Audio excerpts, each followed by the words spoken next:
Hello your books, स्वागत है आप सभी का योर बुक्स चैनल में, जहां पर आप देख सकते हैं complete book summaries. Man's search for meaning book summary in Hindi. Hello दोस्तों, ये है विक्टर फ्रैंकल की best selling book man's search for meaning book की समरी। ये कहानी एक आम से कैदी के रोजमर्रा की जिंदगी के बारे में है। इसमें उन भयानक बातों का कोई खास जिक्र नहीं किया गया है जो सेकेंड वर्ल्ड वॉर के दौरान हुई थी। इस बारे में बहुत सी किताबें छाप चुकी है, कई कहानियां लिखी जा चुकी है इस विषय पर। हमारी कहानी उस आम आदमी के बारे में है जो अपना सब कुछ खो चुका था, यहां तक कि अपनी पहचान भी, और ये उसकी कहानी है जो खुद की पहचान बनाए रखने की कोशिशों में है, बावजूद उन तमाम जुल्मों सितम के जो उस कॉन्सेंट्रेशन कैंप में किए गए थे। उन बेनाम कैदियों की कहानी जो सिर्फ एक से ज्यादा और कुछ नहीं थे। उनकी पहचान और इज्जत छीनकर उन्हें सुअर के नाम से पुकारा जाता था। नहीं, हम कोई हीरो या शहीद नहीं थे। हम सिर्फ हड्डियों और मांस का ढांचा भर थे, जिन्हें अपने पेट की भूख मिटाने के लिए रोटी के टुकड़ों के साथ साथ इंसान बने रहने की जद्दोजहद भी करनी पड़ती थी। ये माना जाता है कि साइकोलॉजी की स्टडी करने के लिए डिटैचमेंट यानी सख्त दिल दोना पड़ता है। हाँ, शायद इसीलिए कॉन्सेंट्रेशन कैंप के कैदी की दर्द भरी दास्तान कोई भी बाहरी इंसान कभी समझ नहीं सकता। ये वही समझ पाएगा जिसने उस दुनिया को करीब से देखा हो। मैं इस किताब को गुमनाम तरीके से छपवाना चाहता था। मैं नहीं चाहता था कि कोई भी मेरे कैदी नंबर के अलावा कुछ और मेरे बारे में जाने। मगर फिर मुझे एहसास हुआ कि मुझे हिम्मत करके आगे आकर अपनी पहचान बतानी चाहिए, जिससे ज्यादा से ज्यादा लोग ये किताब पढ़े। मैंने कैंप में साइकियाट्रिस्ट के तौर पर काम नहीं किया था। अपनी आज़ादी से कुछ ही हफ्तों पहले तक मैं एक बीमार कैदी था। 3 साल मैंने उस जेल में बिताए थे। मैं ज्यादातर रेलवे लाइंस पर काम करता था। मेरा काम था ट्रैक्स खोदना, और मैं हमेशा लेइंग और खुदाई का काम करता था।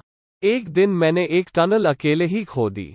ये 1944 की बात है। उस साल क्रिसमस पर मुझे प्रीमियम कूपन्स मिले। मेरे पास पूरे 12 कूपन्स थे। इसके बदले में 12 सिगरेट्स या 12 सूप्स ले सकता था। हमें कंस्ट्रक्शन फर्म्स में गुलामों की तरह बेचा गया था, जिसके बदले में कॉन्सेंट्रेशन कैंप को फर्म की तरफ से हर कैदी के हिसाब से पैसे मिलते थे। और इस तरह मैं भी नंबर 119, 104 बनकर रह गया था। फेज 1, कैंप में एडमिशन। कैंप में रहते हुए मैंने कैदियों के साइकोलॉजिकल रिएक्शन के 3 फेजेस को बारीकी से देखा और समझा। पहला फेज होता था कैंप में एडमिशन, दूसरे रूटीन और तीसरा लिबरेशन। जब भी कोई कैदी कैंप में लाया जाता तो वहां के हालात देखकर गहरे सदमे में चला जाता था। हमने कई दिनों तक ट्रेन से सफर किया। कैदियों को ठूस ठूस कर कैरेज में भरा गया था। केवल ऊपरी हिस्से में सांस बाहर लेने की कुछ जगह बची हुई थी। हर कोच में 80 के करीब कैदी थे। हमें लगा कि हमें पोलैंड में मजदूरी के लिए ले जाया जा रहा है। मगर हम डर से कांप उठे जब हमारी ट्रेन आउशविट्स पर आके रुकी। आउशविट्स का मतलब था कब्रिस्तान और गैस चेम्बर्स। फिर जल्द ही हमें वॉच टावर्स, कांटेदार तारों वाली ऊंची दीवारें और कैदियों की लंबी लाइनें दिखाई दे गए। हमारे कैरेज के दरवाजे खुले। धारीदार यूनिफॉर्म पहने हुए कुछ कैदी अंदर दाखिल हुए, जिनके सिर मूंदे हुए थे और सेहत भी ठीक लग रही थी। उन लोगों के पीछे हम एक शेड में पहुंचे। जो खास कैदी हमें अपने साथ ले गए, इन्हें कपोस कहा जाता था। ये लोग कैंप में गार्ड की हैसियत से रहते थे। आम कैदियों की तरह इन्हें भूखा प्यासा नहीं रखा जाता था। इनमें से कई तो ऐसे भी थे जो यहां रहकर पहले की जिंदगी से ज्यादा खुश थे। ये सारे कपोज असली गार्ड से ज्यादा जल्लाद होते थे। हर शेड में 200 कैदियों को रखा गया था। हमारी ट्रेन में कुल 1500 मुसाफिर थे जो यहां लाए गए थे। हम सब यहां सही सलामत रहने की दुआ कर रहे थे। हमें अपना सामान ट्रेन में छोड़ने का हुक्म मिला। फिर हमें लाइन में खड़ा किया गया। आदमी और औरतों की अलग अलग लाइन बनाई गई। एक ऑफिसर ने हम सबकी जांच की। वो हमको लेफ्ट या राइट में जाने का इशारा कर रहा था। हम में से ज्यादातर लेफ्ट की तरफ रखे गए। उस एक इशारे ने हमारी जिंदगी का फैसला कर दिया था। मुझे किसी ने कान में बताया कि जो में भेजे गए हैं उनसे काम राइट लिया जाएगा और जो लेफ्ट में वे बीमार और बेकार है। जब मेरी बारी आई तो मैंने हर तरह से चुस्त दुरुस्त देखने की कोशिश की, और मेरे सामने खड़े आदमी ने मुझे राइट का इशारा दे दिया। लेफ्ट का मतलब था मौत, और हम में से 90% लोगों की किस्मत का फैसला यही था, और कुछ ही घंटों बाद उन्हें स्टेशन से क्रेमेटोरियम में ले जाया गया, जहां एक इमारत थी जिसके बड़े दरवाजे में अलग अलग यूरोपियन भाषाओं में बात लिखा हुआ था। हर कैदी को एक छोटा साबुन तो दिया गया, मगर शावर में पानी नहीं था। उसी शाम मुझे सच्चाई पता चली जब मैं एक दूसरे कैदी से अपने साथी के बारे में पूछताछ की जिसे लेफ्ट में जाने का ऑर्डर मिला था। उस कैदी ने चिमनी की तरफ इशारा करते हुए कहा, तुम्हारा दोस्त वहां से जन्नत की सैर करेगा। हाँ, मेरा दोस्त सच में जन्नत पहुंच गया था, क्योंकि जर्मन्स ने उसे जिंदा ही जला डाला था उस गैस चेंबर के अंदर। जो लोग कमजोर थे उन्हें कैंप के लिए बोझ समझा गया और उनकी किस्मत में मौत लिख दी गई थी। यही उनका तरीका था, और इसीलिए वहां इंसानी जान की कोई कीमत नहीं थी। हम में से जो लोग राइट में गए उन्हें गार्ड्स अपने साथ काम पर लेकर गए। हमें क्लीनिंग स्टेशन की तरफ भागने को कहा गया। हम कैंप के चारों तरफ लगी कांटेदार तारों के पास से गुजरे। इन कांटेदार तारों में बिजली दौड़ता था। गार्ड्स ने हम सबको बारी बारी जांचा। उनकी आंखें हमारी घड़ियों और जेवरों पर थी। फिर हमें एक कंबल दिया गया जिसमें हमें अपनी सभी चीजें डालनी थी।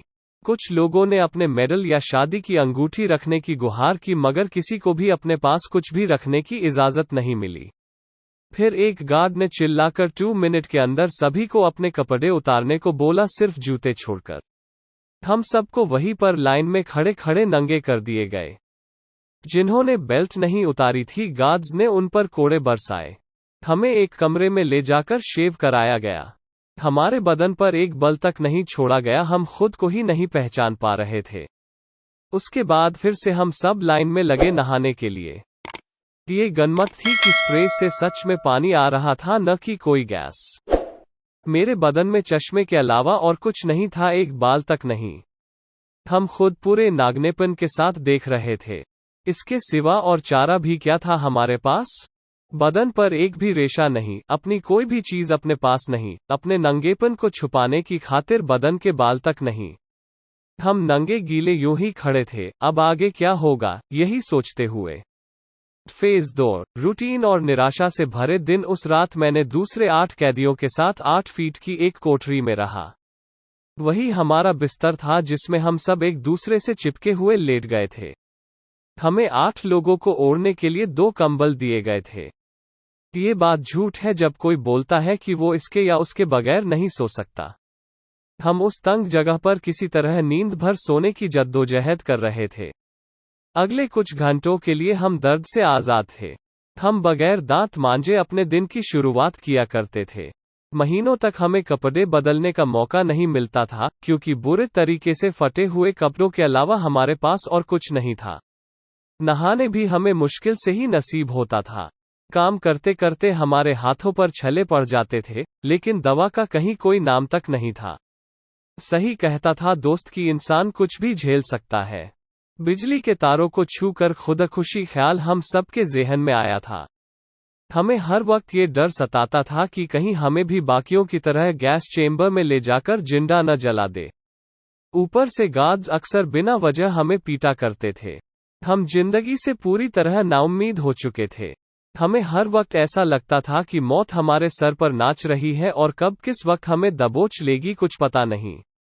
हमारे साथ एक दूसरे डॉक्टर भी था जो मेरा ही साथी था। वो अपने कोठरी से बचकर हमारी कोठरी में आ गया था। वो हमारे ऑश्विट्ज पहुंचने के हफ्ते भर पहले ही आया था, और उसी ने हमें बताया कि अगर जिंदा रहना चाहते हो तो एक ही रास्ता है, यहाँ काम करने के लिए खुद को फिट दिखाते रहो। यहाँ ऐसे बहुत से कैदी हैं जो बीमार है, बहुत निराश और दुखी लगते हैं। ऐसे लोगों को गैस चेंबर में ले जाकर मार दिया जाता है। इन्हें ये लोग मुस्लिम्स कहकर बुलाते हैं। कॉन्सेंट्रेशन कैंप में रहते हुए हम सब अपनी जिंदगियों से बहुत मायूस हो चुके थे। बचने का कोई रास्ता नजर नहीं आता था। जिस दिन से हम कैंप में आए थे, अपने घर और परिवार वालों की याद में तड़प रहे थे। जो हमने देखा वो हमारे लिए एक भयानक सपने की तरह था, बेहद घिनौना और दयावना। मगर आने के बाद धीरे धीरे हम उन सब चीजों के आदी होते गए। हम इतने निराश थे जिंदगी से कि अब हमें कुछ भी महसूस नहीं होता था। एक भिखारी के कपड़े भी शायद हमसे बेहतर होते होंगे। जो यूनिफॉर्म हमें मिली थी वो सिर्फ चेथरे थे और कुछ नहीं। हमें रहने के लिए कोठरियां दी गई थी। अगर कोई दूसरी कोठरी में जाता दिखता तो उसे कड़ी सजा मिलती थी। उन कोठरियों में हम अपने सारे काम करते थे, खाना, सोना, यहाँ तक कि टट्टी भी। हमारी कोठरियां एक तरह नर्क से भी बदतर हालत में थी। जो नए कैदी लाए गए उनकी हालत और भी खराब थी। उनसे लेट्रिन साफ करवाई जाती थी। मना करने की कोई गुंजाइश नहीं थी। जो मना करता उसके मुंह पर टट्टी मल दी जाती, और जो उस गंदगी को हटाने की कोशिश करता उसे कपोज की मार झेलनी पड़ती थी। अक्सर कैदियों की पनिशमेंट परेड्स निकाली जाती थी। उन्हें कैंप के चारों ओर कई घंटे गार्ड्स की मार खाते हुए मार्च करना होता था। एक 12 साल के लड़के को सजा के तौर पर बर्फ पर नंगे पैर खड़े होने का हुक्म मिला। बहुत देर तक उसी हालत में रहने से उसे फ्रॉस्ट बाइट और गैंग्रीन हो गया था।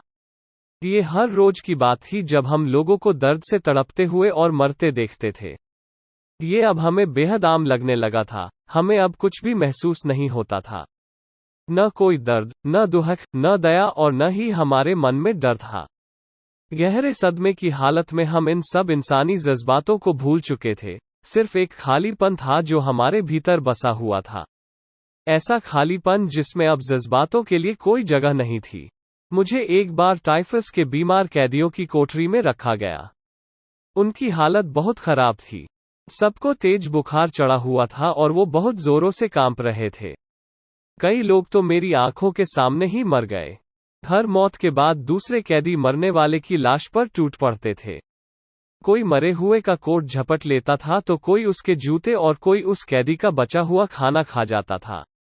सिर्फ 2 घंटे पहले ही तो मैं उस आदमी से बातें कर रहा था और अब उसके मरते ही वहां हड़बड़ मच गई। उसकी चीजों को हथियाने की छीन झपट चल रही थी। उस शोरगुल के बीच मैं भी चुपचाप अपना सूप पीता रहा। गार्ड्स हम लोगों को जब चाहे तब पीट देते थे। एक दिन जब मैं रेलवे ट्रैक पर काम कर रहा था तो बड़ी जोर का बर्फीला तूफान आया।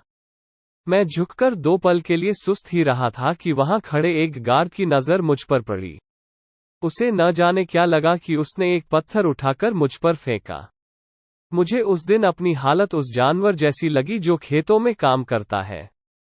मुझे एक बार सर पर सिर्फ इस वजह से 2 बार मारा गया क्योंकि मेरे पीछे वाला कैदी लाइन पर नहीं चल रहा था। ऐसे मौकों पर मार खाने से उतनी तकलीफ नहीं होती थी जितना बेइज्जती और जुल्म की इंतहा से होती थी। हर वक्त बेवजह की मार ने हमारे आत्मसम्मान का गला घोंट दिया था। हमारी इंसानियत छीनकर जानवर बनाया जा रहा था। लगभग हम सभी को बहुत ज्यादा काम करने की वजह से अडीमा हो गया था। हम सबके हाथ पैर बुरी तरह सूजे हुए थे। हमारी स्किन इतनी सख्त हो चुकी थी कि घुटनों को मोड़ने में हमें तकलीफ होती थी। पैर इतने बड़े हो चुके थे कि उनमें जूते नहीं आ पाते थे। मगर जूते पहनना हमारी मजबूरी थी क्योंकि मार्चिंग के लिए और बर्फ में काम करते वक्त हम नंगे पांव नहीं रह सकते थे। बहुत दफा ऐसा भी हुआ कि मार्चिंग करते हुए कोई कैदी बर्फ में फिसल पड़ा और पीछे के बाकी लोग उस पर गिर पड़े। ऐसे में गार्ड एक पल की भी देरी नहीं करता था अपने राइफल के पिछले हिस्से से हमें मारने में। हमें कहा जाता कि नॉर्मल लेबर हमसे भी कम वक्त में बहुत सारा काम कर लेते हैं। मगर क्या नॉर्मल लेबर को हमारी तरह ही रोटी का छोटा सा टुकड़ा और पतला सूप मिलता था? वे हमारी तरह अपने परिवार और घर के लिए नहीं तड़पते हैं और न ही उन्हें बात बात पर जानवरों की तरह पीटा जाता है। हमारी ये उदासी एक तरह से हमारा सेल्फ डिफेंस थी। हमें सिर्फ किसी तरह जिंदा रहने की चाह थी। हम में से हर कोई अक्सर दिन ढल जाने के बाद यही कहते कि चलो आज का दिन भी बीत गया।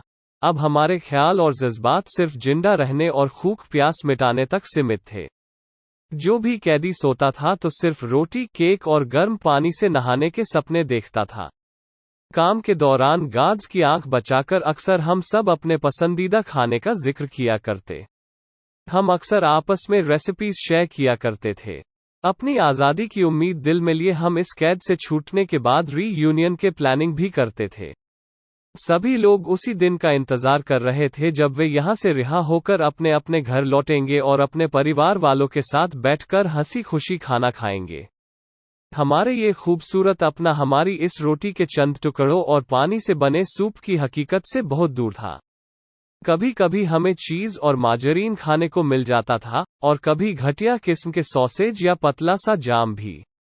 हमारी भारी भरकम काम के हिसाब से ये खुराक बहुत हल्की थी, खासकर तब जब हमारे पास पहनने को सिर्फ चीथड़े थे। शरीर से जब सारा फैट खत्म हो जाता है तो शरीर खुद को खाने लगता है। भरपूर खुराक न मिलने पर मसल्स गायब हो जाती है। जब बाहर से प्रोटीन नहीं मिलता तो शरीर अपने अंदर जमा फैट को ही जलाने लगता है। हम हर दिन खुद को हड्डियों का ढांचा बनते हुए देख रहे थे। हमारी हालत ये थी कि कोठरी में भुखमरी से अब किसकी मौत होगी, ये हम यकीन के साथ कह सकते थे। रात को सोने से पहले मैं खुद से ही कहता था, ये शरीर, मेरा ये शरीर अब बस पिंजर बनकर रह गया है। मैं क्या था और अब क्या हो गया हूँ। हर सुबह सूरज निकलने से भी पहले तेज आवाज में 3 सीटियां बजाई जाती, जिनकी आवाज सुनते ही हमें उठना होता था। हम जैसे तैसे अपने पैरों पर खड़े हो जाते थे, काम पर जाने के लिए सूजे हुए पैरों के साथ गीले जूते पहनने की जद्दोजहद करते हुए। फिर उसी तरह लड़खड़ाते कदमों के साथ बाहर निकल आते बर्फ पर मार्च करने के लिए। हर रोज रेलवे ट्रैक खोदते हुए हम अपने दोपहर के खाने का बेसब्री से इंतजार करते थे कि कब सायरन बजे और कब हमें खाने को मिले। हमें सुबह 9:30 से 10 बजे के बीच खाना दिया जाता था। यही हमारे पूरे दिन का सबसे खास वक्त होता था। सब इतने भूखे होते थे कि हम में से कुछ लोग तो पलक झपकते ही पूरे खाना खा जाते थे। मगर मैं खाने का एक हिस्सा बचाकर अपनी जेबों में भर लेता और फिर उसे थोड़ा थोड़ा करके खाया करते था। मेरा तबादला आउशविट्ज से डाकाउ के कंसंट्रेशन कैंप में कर दिया गया। वहां हल 2000 कैदी थे। जाते वक्त हमारी ट्रेन वियना से होकर गुजरी, वही शहर जहां मेरा घर था। प्रिजन 4 के अंदर हम सब कुल 50 लोग थे। हमें ठूस कर डब्बे में भरा गया था जिसमें एक भी कैदी नहीं थी। हम में से कुछ लोग जमीन पर बैठ गए जबकि कुछ पूरे सफर में खड़े रहे। उस डब्बे में 2 बड़े छेद थे जिससे हमें बाहर का नजारा दिख रहा था। ट्रेन की पटरियां मेरे वतन से होकर गुजरी थी और उस घर के पास से भी जहां कभी मैं रहा करता था। अपने घर की याद आते ही मैं तड़प उठा। मैंने बाकियों से मिन्नत की कि वे मुझे थोड़ी सी जगह दे दे ताकि छेद में से मैं अपना घर देख सकूं। मगर मेरी बातों और मेरे जज्बात का उन पर कोई असर नहीं हुआ। किसी को भी कोई फर्क नहीं पड़ता था कि मैं अपना घर देख सकूं, कुछ पल के लिए ही सही। मगर उन लोगों ने मुझे छेद तक पहुंचने की जगह नहीं दी। बल्कि उनमें से एक कैदी ने ताना मारा, तुम इतने साल तक यहां रह चुके हो? अच्छा, फिर तो तुम पहले ही इस जगह को अच्छी तरह देख चुके होंगे। जीवन का अर्थ समझने की कोशिश करता इंसान 1945 की सर्दियों से लेकर बसंत का मौसम आने तक आउशविट्ज कैंप में टाइफस कहर फैला हुआ था। लगभग सभी कैदी इसका शिकार बन चुके थे। कई लोग इस बीमारी से मर भी गए थे। जो बीमार थे उनके लिए अलग क्वार्टर्स का इंतजाम किया गया था, मगर वहां किसी भी तरह की दवा या कोई डॉक्टर नहीं था। मैं भी इस बीमारी के चपेट में आ गया था। इसके असर से बचने के लिए मैं सोते नहीं था बल्कि अपने दिमाग में लेक्चर्स तैयार करता रहता था। जिस दिन हमें कैंप लाया गया था उस वक्त मैंने अपनी सभी मैन्युस्क्रिप्ट वहां जमा करवा दी थी। खुद को बिजी रखने के लिए मैं कागज के छोटे छोटे टुकड़ों पर लिखा करता था। कोई कैदी भले ही शारीरिक और मानसिक तौर पर टूट जाए मगर उसकी आत्मा को आप मार नहीं सकते। विश्वास में वो ताकत है जो हमें बदतर हालत में भी जिंदा रखती है। हम में से कुछ लोग दिन भर काम के बाद अपनी कोठरी में प्रेयर करने के लिए इकट्ठा होते थे। कैंप सर्वाइवल के बारे में एक गलत धारणा है, वो ये कि जो सर्वाइव कर लेते हैं वे शरीर से मजबूत होते हैं, मगर ये सच नहीं है। यहाँ वही सर्वाइव कर सकता है जिसकी रूह ताकतवर होती है, जो ऊपरवाले पर पूरा विश्वास रखता है कि उसके घर में देर है अंधेर नहीं। सेंसिटिव, इंटेलेक्चुअल्स और थिंकर्स जैसे लोग ही अकेलापन और निराशा के पलों में खुद को संभाल सकते हैं, क्योंकि उन्हें अपनी आत्मा की गहराइयों में सुकून का एहसास होता है। भले ही बाहर से उन्हें दर्द या तकलीफ झेलनी पड़े मगर उनकी आत्मा आकाश में उड़ते पंछियों की तरह आजाद होती है। जब कोई तुमसे तुम्हारी हर चीज छीन ले, तुम्हारा काम, तुम्हारी खुशियां, तुम्हारा परिवार, यहां तक कि तुम्हारी पहचान भी, तो आप कैसे जिंदगी के मायने ढूंढ सकते हो? जब सर पर हर वक्त मौत का खतरा मंडरा रहा हो तो शरीर भी सूखकर कांटे होने लगता है। ऐसे में कहीं भी उम्मीद की किरण नजर नहीं आती है। तो ऐसे जिंदगी के मायने ही क्या है? एक कैंप प्रिजनर ऐसी जिंदगी से भला क्या उम्मीद कर सकता है? क्या उसके पास अब भी कुछ बचा है जो उसके जिंदा रहने की वजह बन सके? या इससे बेहतर तो वो हार मानकर जीने की आशा ही छोड़ दे? जैसा मैंने कहा कि मैं कैंप में कोई साइकियाट्रिस्ट नहीं था, पर मैंने वहां रहते हुए उन कैदियों को बहुत करीब से देखा था। उनके हर साइकोलॉजिकल रिएक्शन को बारीकी से समझा था। हमारे रोजमर्रा के भूख, जुल्म और मौत की जंग से मैं अपनी लोगोथेरेपी की पाई भूल गया था, और मैंने ये भी जान लिया था कि ये प्यार भरी यादें और कुदरत की खूबसूरती का ही कमाल है जो ऐसी जिल्लत भरी जिंदगी में भी कैदियों को जीने की एक वजह दे रही थी। मैंने अपनी कोठरी में बैठकर इस किताब का मैन्यूस्क्रिप्ट लिखना शुरू कर दिया था। कई बार जरूरत पड़ती तो मैं अपने साथियों की काउंसलिंग भी करता था। आखिर हम सब आज़ादी की उम्मीद का चिराग अपने दिलों में जलाए बैठे थे। यहाँ से निकलकर दोबारा जिंदगी जीने का ख्वाब हम सब देखते रहते थे, और अगर आज़ाद होने के बाद कुछ न बन सकता तो जिंदगी की नई शुरुआत करने का सपना भी हमारे मन में था। और सबसे जरूरी बात तो ये थी कि हम अभी जिंदा थे, हमारी सांसें सही सलामत थी, और जब तक जिंदगी है तब तक उम्मीद है। एक दिन सुबह बहुत जल्द ही हम अपने काम पर निकल गए थे। गार्ड्स हम पर चिल्ला रहे थे, टुकड़ी, आगे बढ़ो, बाय 2 3 4, बाय 2 3 4, बाय 2 3 4, बाय 2 3 4। जो धीरे चल रहे थे उन्हें लाते पड़ रही थी। हम पानी से भरे हुए गड्ढों और बड़े बड़े पत्थरों से टकराते हुए उस अंधेरे में चलते रहे। तभी अचानक मेरे आगे वाला आदमी मेरे कान में फुसफुसाया, क्या होगा अगर हमारी बीवियां हमें ऐसे देख ले? यही अच्छा होगा अगर उन्हें ये सब पता ही न चले। उस आदमी की बात सुनकर मुझे मेरी पत्नी की याद आ गई। मैंने आसमान की तरफ देखा, उसका चेहरा मेरी आंखों के सामने तैरने लगा। सूरज की पहली किरण के साथ उसकी मुस्कुराहट मेरे चेहरे पर फैल गई थी। उस दिन पहली बार मुझे प्रेम भरी कविताओं और गानों का अर्थ समझ आया। इंसान की मुक्ति प्रेम में है, केवल प्रेम में। मैं वो आदमी था जिसके पास कुछ नहीं था, जो इस वीराने में इतनी तकलीफें झेल रहा था, फिर भी मेरी प्यारी बीवी की याद ने उस एक पल को खुशियों से भर दिया था। मैं दिल ही दिल उससे बातें करने लगा। उसके बारे में सोचते हुए मैं सवाल पूछता रहा, वो उन सवालों के जवाब देती रही। मेरे आगे चलते हुए लोग गिर रहे थे, गाद से कोड़े खा रहे थे, मगर मैं अपने ख्यालों में डूबा था। जल्द ही हम वर्कसाइट पर पहुंचे। सब अच्छे टूल्स लेने के लिए कोठरियों की तरफ भाग रहे थे। हमने काम शुरू कर दिया। पीछे से गार्ड्स का चिल्लाना जारी था, जरा तेज हाथ नहीं चला सकते क्या, जानवरों? मैं अपनी पत्नी के ख्यालों में खोया रहा। वो जिंदा भी है या नहीं, ये तक मुझे मालूम नहीं था, मगर मेरी उम्मीद बरकरार रखने के लिए सिर्फ उसकी याद ही काफी नहीं थी। मेरी रूह, मेरा अस्तित्व, उसके प्यार से सरोबर था। फिर चाहे वो मेरे पास थी या दूर, जिंदा थी या नहीं, इस बात से क्या फर्क पड़ता था? जिसे हम बहुत चाहते हैं, उसका प्यार ही उसे हमारी यादों में जिंदा रखता है, हमेशा हमेशा के लिए। यही तो लोगोथेरेपी का मतलब था।